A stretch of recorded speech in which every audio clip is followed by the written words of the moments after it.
Mahirap sabihin ang mga nilalaman ng puso natin. Nakakatakot kasi na masaktan. Sabalit alam mo ba kung ano yung mas nakakatakot?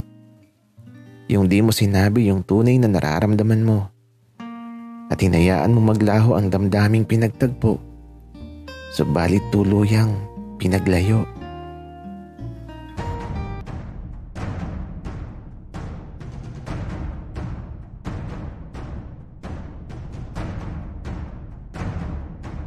Kaibigan, huwag mong kalimutan mag-subscribe sa aming channel at huwag din kalimutan i-click ang notification bell at subscribe button. Subscribe na!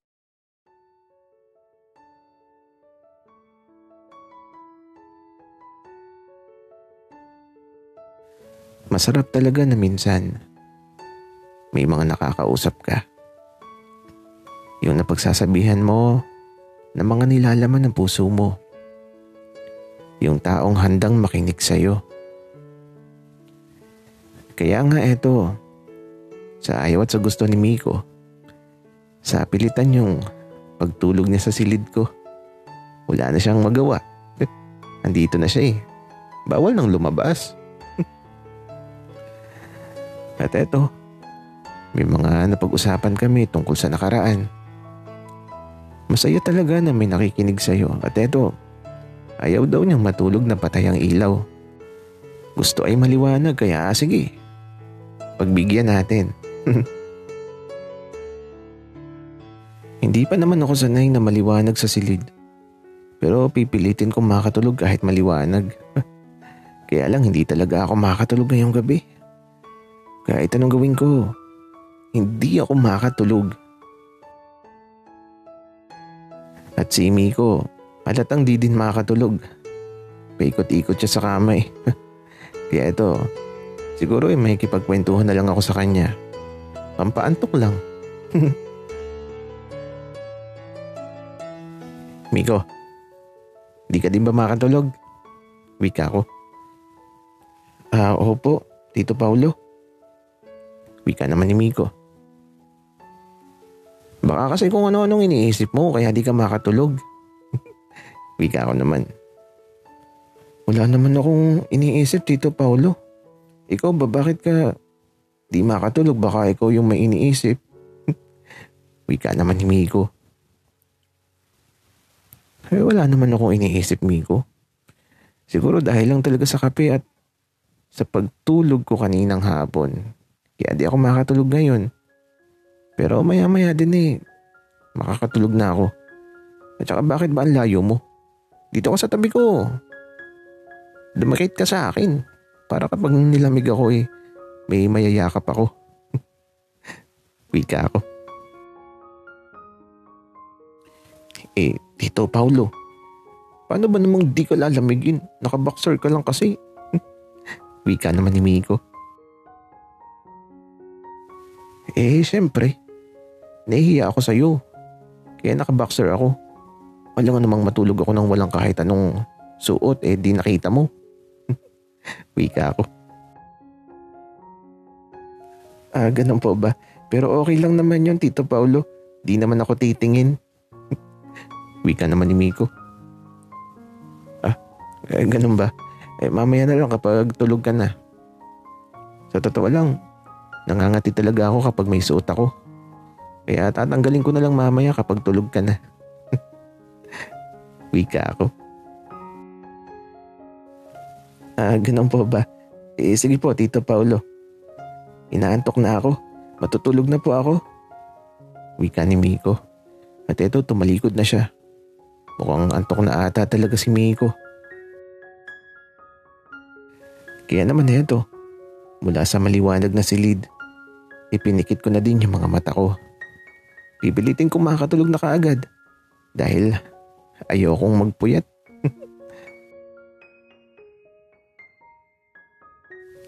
Pero bago ang lahat, tinanggal ko na muna yung natitirang suot ko at eto, nagkumot na lang ako. Sana lang hindi mawala yung kumot ko. Malikot pa naman ako matulog. At eto, mukhang makakatulog na ako.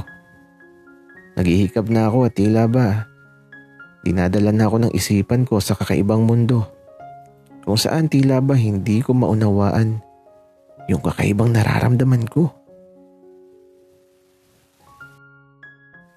Pero masarap ang pakiramdam na to. Masarap at ayaw ko nang matapos pa.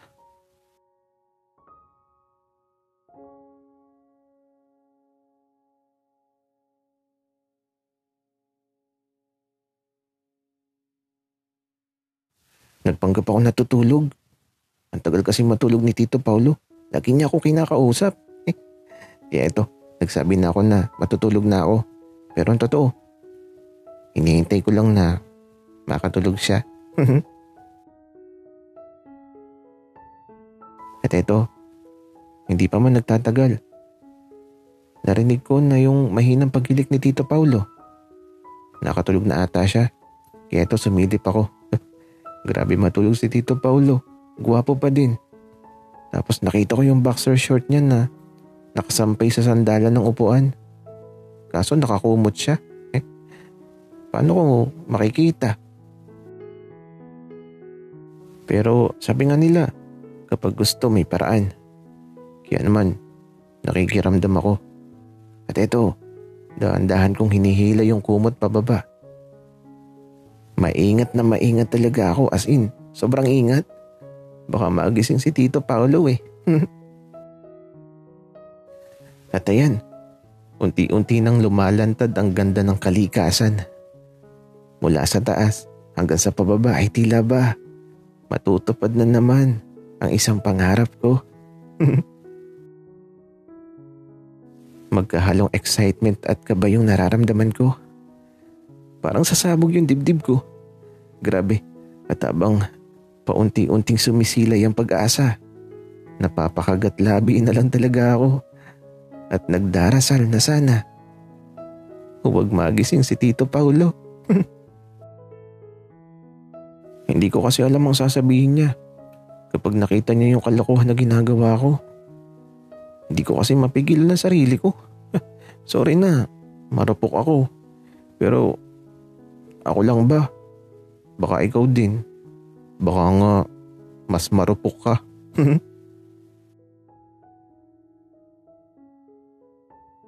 Pero eto na talaga.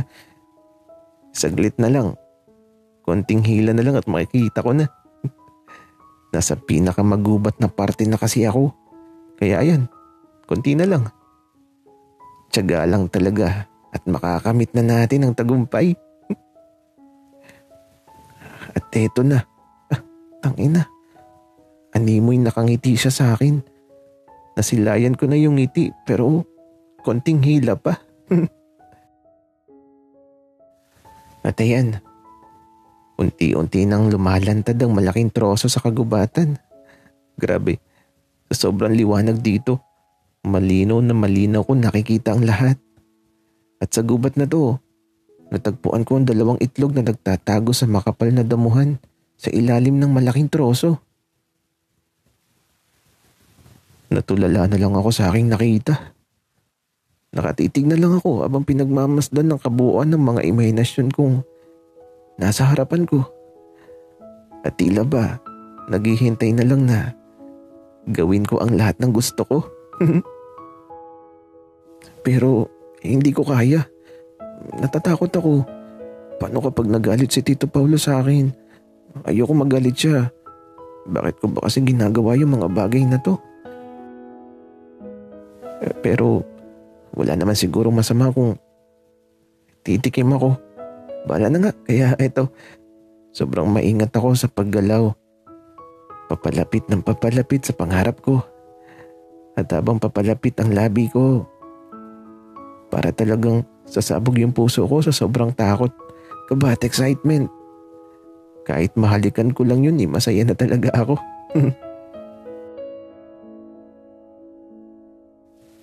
Hahalikan ko na lang siguro.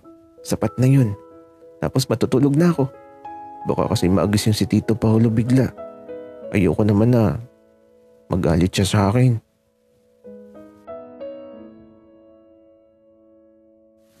At eto, nang mapadikit yung labi ko sa nais kong halikan, Idinikit ko ang labi ko ng halos 10 segundo sa pinakadulo ng troso. At matapos ang 10 segundo, eto lumayo na ako. Ang saya ko. Nakahalik na ako. Tapos eto, nahiga na ulit ako ng marahan. At na makahiga ako, walang kasing saya yung nararamdaman ng puso ko. Sobrang saya ko talaga.